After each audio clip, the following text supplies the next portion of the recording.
On the screen, you'll see on your left-hand side is the teacher version view of Google Classroom, and on the right-hand side is the student version in the web-based. Your students, there is an app, the Google Classroom app, but they also can access it through the web on their iPad, whichever one they are more comfortable with, they should use.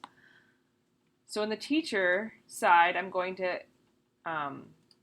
tell the student, please join my class. My class code is EEW3SY. On the student side, they'll hit the plus sign and then enter in that same code that you're displaying to your students. Once they hit join, they should see your class on the dashboard and then immediately be brought to their quote-unquote homepage, which is the stream.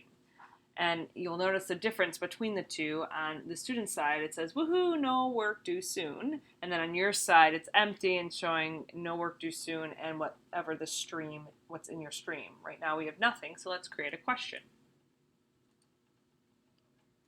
You can have any type of question title you want. The two types of questions you can have are short answer and multiple choice. Right now, we're going to do a multiple choice question. Who is the current president?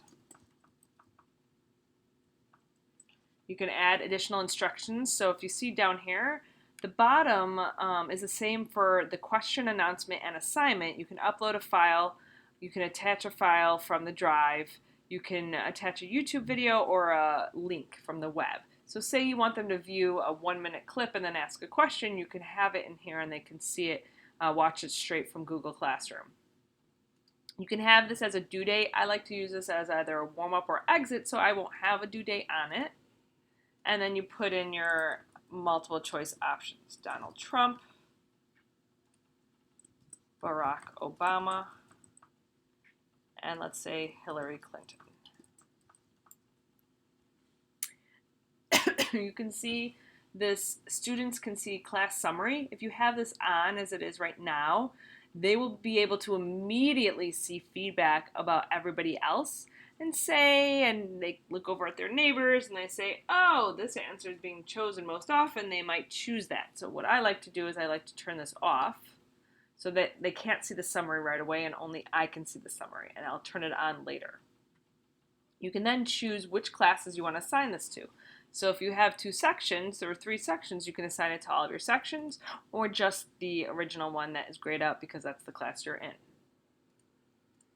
And then do you want to ask this right now? Do you want to schedule it for later? So I can schedule it maybe for tomorrow morning so I'm not stressed before school. And you can schedule a specific time as well. Or you can save draft and ask it later. So I'm going to ask the question, and you should on the right-hand side see, refresh the page and see the question. So on my side, who is the current president, I see 0 done and 1 not done. There's my 1 student. When they're in the web version, you see all of the choices. When they're in the actual app version, they have to click on the question and then click their answers. So I think that Donald Trump is the current president, and so I hit submit. It'll ask me, are you sure you want to submit this? Once you do it, you can't change it.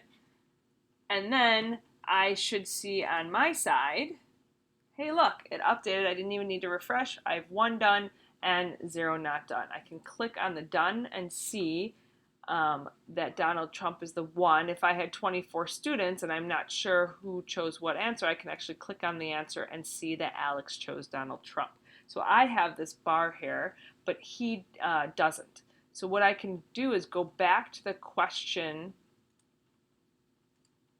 edit and now change it so that students can see the class summary, save, and now refresh my student page. And now you can see this darker gray with a 1 there. So I like to open that up after I have all of my students actually answer the questions.